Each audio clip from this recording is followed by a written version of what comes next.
Hello everyone, विज्ञापन लेखन के इस वीडियो में हम लोग विज्ञापन का माध्यम तथा विज्ञापन का प्रारूप जानेंगे। तो सबसे पहले माध्यम, किन किन माध्यम से हम लोग विज्ञापन करते हैं।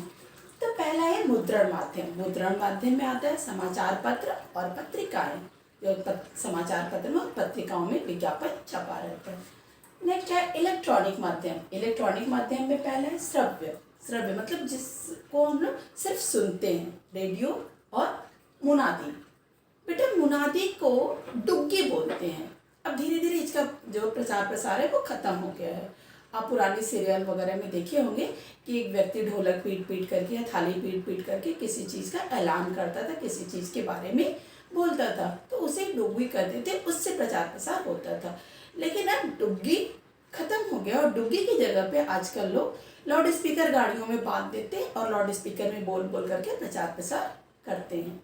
तो उसे भी हम लोग क्या करते हैं, सुनते हैं, उस वस्तु को, उस संस्था को देख नहीं पाते हैं। और नेक्स्ट है दृश्य और श्रव्य, मतलब हम लोग जिससे सुनते भी हैं और देखते भी हैं। उसमें है टेलीविज़न और इंटरनेट।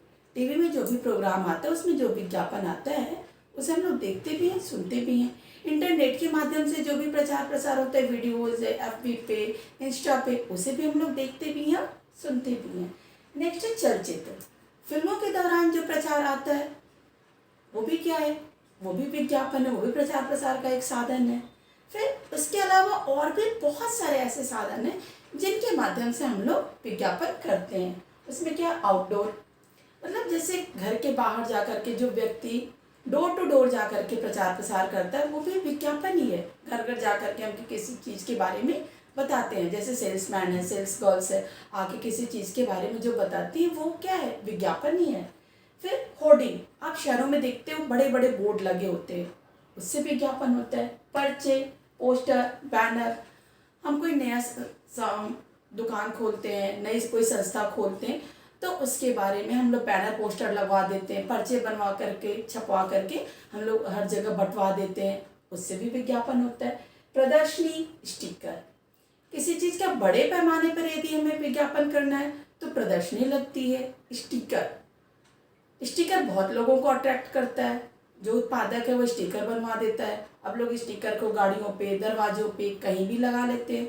बच्चे विशेष स्तर पर बहुत ज़्यादा अट्रैक्ट होते हैं स्टिकर की तरफ। इसके अलावा उपहार, डायरी, कैलेंडर। उपहार, हम कोई नया बिजनेस शुरू करते हैं तो क्या करते हैं कि उपहार स्वरूप कोई हमारे यहाँ आया तो गिफ्ट में हम उसको वही चीज़ देते हैं। तो वो चीज़ देना भी एक तरह का विज्ञापन ही है कि वो व्यक्ति उसको यूज करेगा, यूज करने के बाद उसके बारे में और दूसरे लोगों से भी बताएगा। इसके अलावा आप देखते हैं नए साल पर कैलेंडर का, डायरी का भरमार रहता है, वो भी एक तरह का क्या है, विज्ञापन ही है। वो अपने प्रचार प्रसार के लिए डायरी कैलेंडर देते हैं। और अब विज्ञापन का प्रारूप। बेटा जब आप विज्ञापन लिखते हो तो उसका एक प्रारूप होता है, एक रूपरेखा होता है, उसके अंतर्गत ही आपको लिखना चाहिए। ऐसे ही आपने कुछ भी लिख दिया तो आपको नंबर भी ऐसे ही बस कुछ भी मिल जाएगा। कहने का मतलब कि वहाँ पे आपका विज्ञापन लेखन में जो 5 नंबर मिलना चाहिए वो नहीं मिलेगा। तो प्रारूप क्या है उसका, सबसे पहले नया पेज। आप जब भी विज्ञापन, चित्र, पत्र इस तरह का लिख रहे हो तो उसको आपको नए पेज से शुरू करना चाहिए। ऐसा नहीं कि आपने एक क्वेश्चन का आंसर लिखा है, नीचे थोड़ा सा जगह बचा हुआ, उसी में आपने विज्ञापन लेकर लिख दिया, नहीं। नए पेज पर बड़े ही प्रभावशाली ढंग से, आकर्षक ढंग से विज्ञापन बनाना चाहिए। चित्र, वर्णन, पत्र, ये सब कुछ नए पेज से शुरू करना चाहिए। दूसरा है वर्गाकार, आयताकार। यदि आप विज्ञापन बना रहे हो तो आवश्यकता अनुसार एक पहले बॉक्स बनाइए। वो बॉक्स जो है आपका वर्गाकार भी हो सकता है और आयताकार भी हो सकता है। फिर नेक्स्ट है शीर्षक, उपशीर्षक। यदि आप किसी संस्था के बारे में विज्ञापन बना रहे हो तो सबसे पहले ऊपर आप उसका शीर्षक लिखोगे, नाम लिखोगे, उसके नीचे उसका उपशीर्षक जो सब टाइटल है वो दोगे। फिर नेक्स्ट है विषय या कायाकथ्य। इसके बाद आप क्या करोगे, आपने शीर्षक तो दे दिया, आप अपनी उस संस्था, उस व्यक्ति, उस वस्तु के बारे में बताएंगे, उसे ही बॉडी कहते हैं। फिर नेक्स्ट है प्रतीक चिन्ह। जो संस्था है, स्कूल है, दुकान है, उसका कुछ लोगो मिलता है तो उस लोगो को भी आप अपने उस विज्ञापन में मेंशन करिए। जैसे निरमा का है, एक नाचती हुई लड़की है, तो यदि वो मेंशन रहता है तो हम देखते ही समझ जाते हैं कि निरमा का प्रचार है। और नेक्स्ट है व्यापारिक चिन्ह या ट्रेडमार्क। जब हम कोई व्यापार शुरू करते हैं तो हमें एक व्यापारिक चिन्ह मिलता है, उस चिन्ह को भी हमें विज्ञापन लेखन में मेंशन करना चाहिए।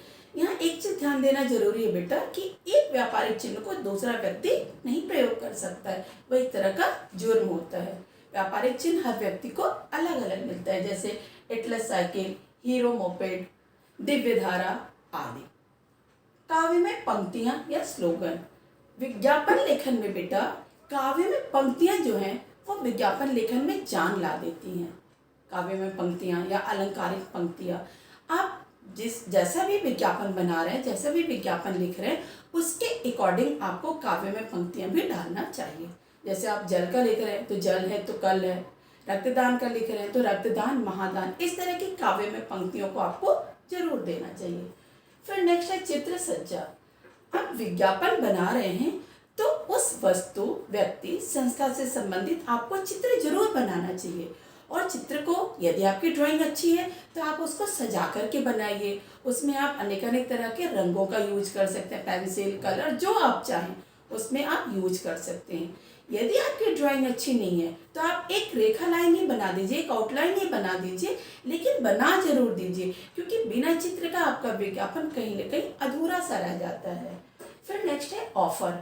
यदि आप विज्ञापन लेखन लिख रहे हैं और जिस वस्तु के बारे में लिख रहे हैं उसका कुछ ऑफर भी है तो उस ऑफर को जरूर लिखें, क्योंकि ऑफर ही वो चीज होती है जो कि जनमानस को अपनी तरफ आकर्षित करती है। तो ऑफर आप जरूर दें, एक पे एक फ्री, 50% डिस्काउंट, इस तरह के ऑफर को आप जरूर मेंशन करें।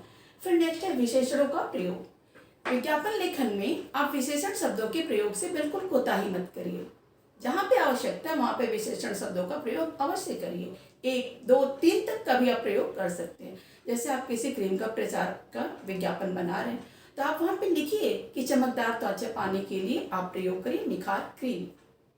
तो जहाँ आवश्यकता है वहाँ आप विशेषण शब्दों का प्रयोग अवश्य करिए। फिर नेक्स्ट है वस्तु की गुणवत्ता विशेषता का वर्णन। आप जिस भी वस्तु, व्यक्ति, संस्था का विज्ञापन लिख रहे हैं, विज्ञापन बना रहे हैं, उसमें जो विशेष गुण है उसको आप जरूर दर्शाइए। फिर नेक्स्ट है संक्षिप्त वर्णन। बेटा विज्ञापन लेखन में आपको ये जरूर ध्यान देना चाहिए कि जो आपका भाषा हो वो बहुत ही संक्षिप्त हो, अनुच्छेद या निबंध की तरह बहुत लंबी चौड़ी न हो, क्योंकि आप विज्ञापन बना रहे हो जिससे कि ज्यादातर लोग चलते चलते देखते हैं। बहुत लंबी चौड़ी बात लिख देंगे आप तो उस पर फिर कोई ध्यान ही नहीं देगा। फिर नेक्स्ट है संज्ञा और आवश्यकता अनुसार क्रिया अंग्रेजी शब्दों का प्रयोग। विज्ञापन लेखन में जहाँ पर आवश्यकता है वहाँ पर आप अंग्रेजी संज्ञा शब्दों का प्रयोग करिए। अगर आवश्यक है तो क्रिया भी आप अंग्रेजी शब्दों का प्रयोग कर सकते हैं, क्योंकि कई बार हम शुद्ध हिंदी के चक्कर में विज्ञापन हमारा ऐसा हो जाता है जो आकर्षक नहीं रहता है। जैसे यदि आप कंप्यूटर के लिए विज्ञापन बना रहे हैं और आपने वहाँ संगणक लिख दिया तो बहुत सारे लोग ऐसे होंगे कि संगणक जानते ही नहीं होंगे। आप क्रिकेट के लिए बना रहे, कहीं क्रिकेट होने वाला है उसके लिए आप विज्ञापन बना रहे हैं और आपने लिख दिया वहाँ पे लंब दंड गोल पिंड, बहुत सारे लोग सुने ही नहीं होंगे।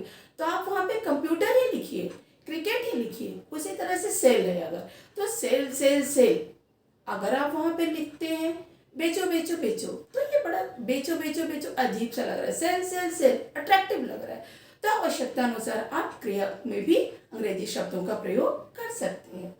और सबसे नीचे आप क्या करेंगे, कंपनी का नाम या संस्था का नाम, पता और दूरभाष। सबसे नीचे आप जो कंपनी है, जो संस्था है, जो व्यक्ति है, उसका नाम, पता और मोबाइल नंबर देंगे। पहले तो इतने से काम चल जाता था बेटा, लेकिन अब जैसे जैसे हम आधुनिक हो रहे हैं वैसे वैसे लिखने का तरीका भी अब आधुनिक होता जा रहा है। तो अब हमें अगर जो हमारा ईमेल आईडी है, वेबसाइट है, तो उसको भी नीचे जरूर मेंशन करना चाहिए। और अंतिम में बेटा अलग अलग विज्ञापन के लिए अलग अलग भाषा।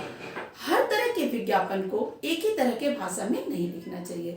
अलग अलग विज्ञापन के लिए हमें अलग अलग भाषा का प्रयोग करना चाहिए। हमारा यह वीडियो यहाँ पूरा हुआ। अगले वीडियो में हम लोग विज्ञापन का अभ्यास करेंगे। धन्यवाद।